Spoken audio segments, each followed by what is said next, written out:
деген санды басамыз, сабағымызды бастаймыз. Мен сразу айтып қоям, егер 35 минутқа үлгерсек, мен эфир сақтаймын да екіншісін жүргізем. Егер толық жете салмасақ, онда 40 минутқа дейін жүргіземіз, е? Потому что бірінші күні уже мен түсіндім, что такое эфир сақтамайсың, и за это түнде өткізесің. Жауап бересің. Жауап беремін, я за это. Так, дети, тихо. Хорошо, наушничник кимедік. Біздің даусымыз жақсы шыққан шығар, е? Мадина жазып тұр, көре алмаушылық неден пайда болады екен деп. Ой, Мадина, неден только пайда болмайды. Столько всего там, столько обиды, да? Ар жағында, да. Сравнение, салыстыру, өзін бағалауы, төмендік, соның барлығы әсер етеді. А вообще это и невротизм тоже, да, если так посмотреть? Ну да. Тоже ол бала кезден қалыптасатын нәрселер. Так, көп нәрсе үйренетін сияқтымыз, сабақ қызық болатын болды дейді. Рахмет. Так, жақсы. Айгүл? Бір саны басталып жатыр екен, олай болса бастай берейік, е? Қараңызда да, почему бізде көп адамдар, ер адамдармен де қатысысын, ер адамдардың сұраныстары бұл, это между нами девочками тайна, әйел арасындағы құпия деп айтамыз, я? Мужское мышление, жалпы ер адамның мышлениясы, әйелдің адамның мышлениясынан өзгеше болып қалыптасады. Мен мысалға көп біз аудитория қойған кезде ер адам мен әйел адамның айырмашылығы неде деген кезде көбісі жынысында, анау еркек, мынау әйел деген сияқты айтады да, гормондарында, тестостеронында дейді. На самом деле ер адамның сол гормондар сондай болуының өзі мышлениясында. Ер адам басқаша ойлайды, әйел адам басқаша ойлайды. Ер адам бұл басқа әлем, әйел адам басқа әлем, я біреу ай, күн сияқты. Сондықтан бір-бірін түсінбеушілік арада көп болып тұрады. Ол үшін ер адамдардың өздері психотерапевт болса, онда да түсінеді. Даже қарапайым мысал келтіруге болады, осы тұрпаттан. Мысалы, әйел адам мен ер адам кездескен уақытта, ер адам айтуы мүмкін, бізде бірнеше рет жыныстық қатынас болды, біз бірнеше рет кездестік, и осыдан кейін барлығы ұмытылды деп.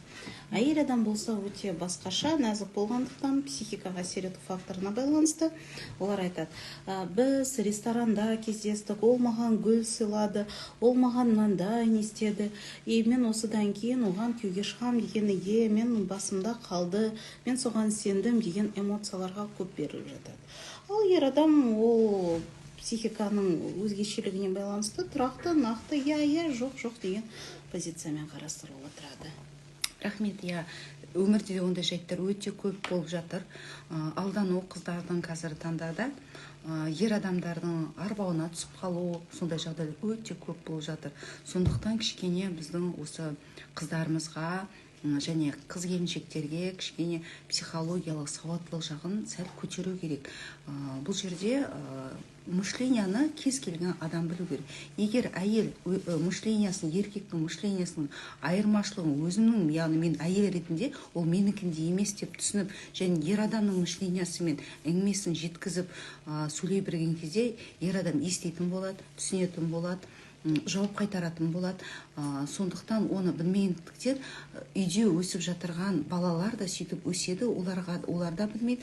Сондықтан бұндай түсінбеушіліктер көп кездесіп жатады. Ер адамда да болады, ол неге мен түсінбейді дейді, потому что мышление екі жақта екі түрлі болып кетіп жатыр.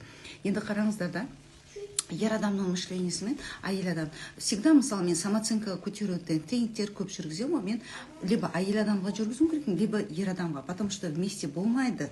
Потому что самооценка ер адам басқаша, әйел адамдікі басқаша. Сондықтан барлығын бір тренингке қоса алмаймыз. Түсініп отырсыңдар ғой, да? Енді қараңыздар да, что у нас происходит? Тек қана бір тренингке қоса аламыз, ол травмамен байланысты, терапиялық тренингтерге, иә? Сондай жағдайлар болса, мысалы, гинекологқа ер адам барып кіре алмайды ғой, мысалға, да, сол сияқты. Ал терапевтке ер адам бара алады, сол сияқты кейбір әйел мен ер адамның арасындағы самооценка қатысты болса, біздер қоса алмаймыз бір неге. Енді айта кететін жағдай, ер адамның мышлениясында, әйел адамның мышлениясында екі түрлі. Ер адамның мышлениясы квадрат секілді, төртбұрышты квадрат секілді. Оның миында әр нәрсе өз орнында тұру керек, и әрқайсысы нақты болу керек. И әр квадраттардың ішінде, менің ішінде полкілер бар. Квадрат, елестетіңіздер, квадрат деген полкілер бар. Ол квадраттың ішінде бәрі бар. Демалысы бар, кайфы бар, в общем, да, өзінің қалауы бар, в общем, барлығы бар оның ішінде. И ер адам бір квадратты ашқан кезде қатар барлық квадраттарды, полкілерді аша алмайды. Вот.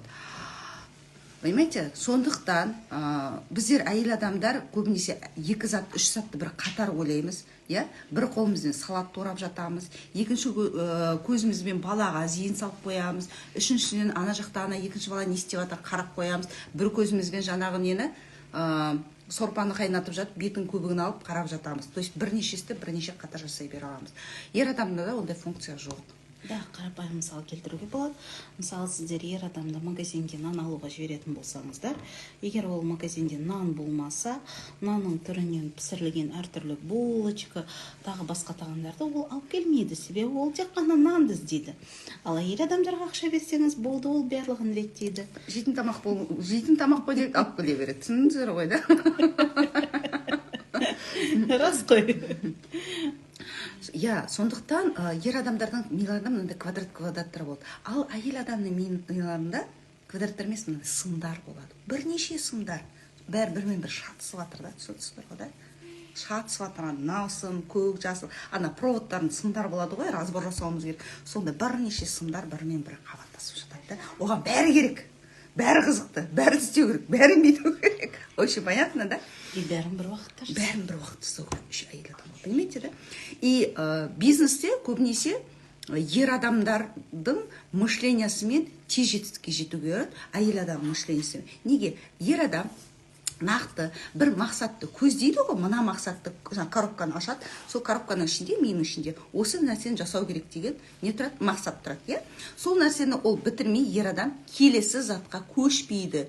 Я осыны, сіздер айтасыңдар, мен айтып атымнан, бүйтіп атымнан, оның ойы, зейіні сол мақсатта. Ол бітірмей, сконцентрировать ете алмайды, да, басқа мақсатқа. Сондықтан ер адам, мысалы, ол аңшы, ол табиғи процесс. Мысалы, көз алдарыңызға елестетіңізші, ер адам баяғы заманда не істеген, үйге аң алып келген ғой, ет алып келеді, аң алып келеді, үңгірде болған кезде, да. Сол кезде ер адам деген, мысалы, атқа шығады, мылтығы бар, или там несі бар, садағы бар, да? Ол аңға жаңағыда қоян болсын, не болсын, соны көздеп тұрады. Қазір үйге ет алып келуім керекпін. Ол көздеп тұрған кезде, мысалы, көзі, ойы, зейіні, құлағы, сол аңды алмай, ештеңе ойламайды. Ол ойламайды, аттың үстінде тұрып алып, мә үйдегі не істеп жатыр екен, ана Жұмағалиға звондау керек еді, ана бәленше мен туралы мынандай ойлап қалған шығармын. Ойламайды. Ол в этот процесте именно мақсатты сол жаңағы неде анда. Яғни былай айтқанда мақсатты адамның бір істе. Осы кезде мысалы үйде тірлік болып жатады, қонақтар келеді, біреу шығады, ол бір мақсаттың ішінде болса, ол сізді естімейді, то ли мән бермейді, потому что ол ойы ана жақта әлі. Түсіндіңіздер ғой. Сондықтан квадрат, манағы дөңгелек жаңа нелер шимаққа жазамыз ғой, қызыл, жасыл деп дәптердің бетіне сызыңыздар, да, басы қайда, аяғы қайда, соны түсінбейміз.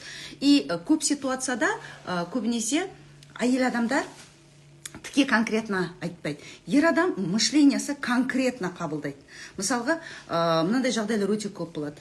Мен қазір қызулап ауырып тұрмын, балаға не алып келші дейді, да? Дәрі алып келші дейді. Дәрі алып келші деп айтады балаға. Содан кейін барып, осындай шприц, қандай шприц, жазып берші, осындай шприц дейді, мысалы, 5 мили, осындай деп жазады. Сосын витаминге 2 мили деп жазады. Сосын ол деген барады, ол аптекада ол жоқ болса, ол сол конкретно іздеп жүреді. Ол айтпайды да, осыған ұқсас аналог бере қойыңыз. Или болмаса мейлі бестік па, сізде тек қана осындай ма бере салыңызшы деп айтпайды. Ол іздеп жүре береді. Түсінсіз? Сосын неге ұзақ кеттің деген кезде, енді сен сөйтіп айттың, енді сұрай қоймайсың ба осындай деп. Понимаете? Ер адам қалай айттың, дәл солай қабылдайды ер адам. Оның мышлениясы сондай. Түсінсіз ғой, да? Бұл бір, да? Енді қараңыз, бұл ситуацияда көбінесе около айтады. Мысалға мынандай жағдай, да? Мысалға мынандай жағдай, қараңыздар, да? Әйел адам жолдасына жаңағыдай серуендегісі келеді, паркке шыққысы келеді, көңіл бөлгенін қалайды, выходной күні бір торт әкеліп бергенін қалайды, бірақ соны айта алмайды. Оны около айналдырып айтады. Ана көрші бар ғой, Фатима дейді. иә не болыпты дейді, күйеу айтады, не болыпты дейді. Мә солар бар ғой, күшті жерде серуендепті ғой дейді. Ер адам оны маған не үшін айтып жатыр дейді, оны мен не істеуім керекпін дейді. Миымда не істеуім керекпін, оқиғаны мен не істеуім керекпін дейді. Сөйлесе сөйлене берсін. Сөйлесе берсін дейді. Мен не істеуім. Өйткені ер адамның шлесінде маған айтқан ақпараттан мен жасауым керекпін деп қабылданады. А бұл оқиға мен не жасауым керекпін. Көрдіңіз? Ал әйел айта алмай тұр. Мен де сөйтіп сүйренжегім келеді, ал сен болса маған көңіл бөлмейсің, айта алмай тұр. Сосын тұрады да тиіседі. Мә олар де мынандай жерлерге барыпты. Мә маған суретін көрсетіпті. Мә мынандай білезік алып беріпті. Мынандай көйлек сыйлапты. Иә. Сосын айтады. А мен не істеймін оны дейді ер адам. Ойында. Не істеймін оны. Сыйласа сыйлады. Иә, сыйлады. Апар, мен не істеймін дейді. Мен қандай қатысым бар? Иә, мен қандай қатысым бар дейді. Мен оларға барып не істеймін енді дейді. Түсіндіңіз ғой? Сосын тұрады да, әйел тұрады да, деп жылайды. Түсіндіңіз ғой да? Жылайды, міне. Да, жылап жатыр. Қараңыздаршы. Ақпаратты сен маған, менімен сүйренжеп қыдырып қайтсаң, мен көңілді болар едім, да? Иә. Деп тіке айтпайды, сұрап. Бүйтіп айтады. Фатиманы айтады, оның күшті жерге барғаны айтады, оған қыдыртқанын айтады. Міне алып келатыр да, жолды ұзартып келеді, тіке міне бүйтіп бара қоятын жол. Өстіп келеді да, деп жылайды. Сосын барып, сен мені түсінбейсің, сен үнемі айыптап айтады да. Сен деген сондай вообще отбасы ойламайсың, мен адамға қорлық көрмейсің, обвинение, да? Сөйтсің. Не болды? Жаңа Фатиманы айтып отыр еді ғой. Не айтып отыр? Мен естіп қойдым дейді. Түсіндіңіз ғой? Тағы не істедім, тағы не жылап жатыр дейді. Тағы не жылап жатыр, не істеп қойдым дейді. Осыны түсіне алмадым дейді сосын. Вот, еркек мышлениесі вот, да, мен бұны түсіне алмадым дейді. Түсіндіңіз ғой да? Потому что ер адамның мышлениесі, әйелдің мышлениесі жоқ та, түсініп алатын. Түсіндіңіз ғой да? И барады да ол, не болды дейді. Сосын уже күнде айқай болатын болса, кейбір еркектердің мынандай категориялары болады. Үйде тыныш болса болды. Иә дейді. Өтірік иә дей салады да, түсінесіз ғой. Сосын айтасың, осының бар ғой, бітпейтін обещаниесін шашып біттің бар ғой дейді. Үнемі иә дейді да, таяды. А ол уже конфликттен қорқатын болса, бала кезінде ұрыс жанжал көп болған болса, уже тағы конфликт бола ма? Детский травмалар болса, уже конфликтке түспеу үшін, сізден тезірек қашу үшін, уже не істей бастайды? Асыға бастайды. Өзінің ойына, шаруасына, жұмысына, тірлігіне, балаларына уже үйде көп болмауы. Иә деп қаша бастайды. Потому что білмейді сізді қалай тоқтататын. Тағы да мен кінәлі болып тұрмын ба? Или ұрыс болып қала ма деп, балалық позиция кезінде травма болғандықтан, ол шешілмегендіктен үлкен ересек болса да, миы сол ситуацияға апарыпты да, и ішкі бойында страх, конфликттен қорқу, эмоциялары өзін тоқтата алмай, сондықтан тез сол ішкі күйді басу үшін иә деп құтыла салады. Или екінші категория жігіт болады. Олар деген қойшы дейді сізді. Түсіндіңіз ғой? Тыңдамайды, грубить етеді. Уже ғой, вообще сіз ересек дейді, осы біздің қатын қуат бар ғой дейді. Болды. Сосын сіз кімді естімедім, мен айтпадым, кімге сөйлеп тұрмын деген сияқты бір түрлі тағы да неуслышанный, естілмеген сондай бір сөзіңізді ауаға айтып жатырған сияқты, ешкім тыңдағысы келмей сияқты, опять негативті күйге түсіп кетесіз. Көресіздер ғой да бұл ситуацияда. Бір мысал айтуға бола ма? Конечно. Ең алғашқыда осы отбасылық қарым-қатынас, ер азаматтар мен әйел адамдардың қарым-қатынасында біздің осы бағытты оқыту процестерінде, оның алдында ең басында еще психологияға бет бұрған уақытта мынандай біз мысалмен танысқанбыз. Мен ойлаймын, бұл мысал тура келетін сияқты аудиторияға. Вирджиния Саттердің несінен. Сонда екі ерлі-зайыпты ажырасуға келеді. 25 жыл бірге тұрады и ажырасуға келеді. Сонда сұрайды, сендер 25 жыл тұрдыңдар, екеуіңді ажырасуға бет бұрдыңдар, айта аласыңдар ма? Не болды сіздерге қазір ажырасуға бет бұратындай? Сосын әйел адам айтады, енді менің ерім пенсияға шықты, маған ер адамды күнде көру керек болады дейді. Ер адам айтады, мен әйелімнің тамағын көре алмаймын дейді. Сонда не болды дейді? Не болғанда бұның ер азаматы спортсмен екен. И әйел адам отбасын құруға не істегенде достарынан сұрайды, ер адам қандай тамақты жақсы көреді? Менің жолдасым нені жақсы көреді дегенде, жаңағы достар айтады, барлық спортсмендер шпинатты жақсы көреді. Сен тамағыңа шпинат қос дейді. Ол әйел адам салатқа шпинат қосады, супқа шпинат қосады. Әрбір тамағында жаңағы ер адамды қуанту үшін шпинат қосып жасайды өмір бойы. Бірақ шпинатты өзі де жақсы көрмейді. Ал 25 жылдан кейін психотерапевттің приемында сұраған уақытта еркекті шпинатты жеп көреді екен. Сол себептен үйіне келуден қашады екен. Бірақ кешкісін әйелдің көңілі үшін шпинатты жейді екен.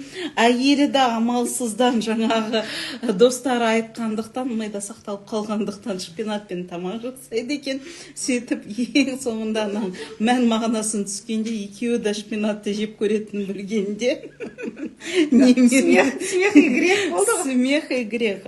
Шындап келген уақытта бұл жылайтын ситуация, бұл нақты приемның болған ситуациясы. И біздің ойымызда да көп нәрсені ашық айтпағандықтан жылататын ситуациялар жиі кездеседі. Гүл мында бізге комплимент айтқан. Сіздерге қарап көңілді вечеринкада отырғандай болып отырмын дейді біреу. Так, сосын айтып жатқан, сол қоянды түсінде де көре ме екен дейді. Мүмкін, білмейміз. Егер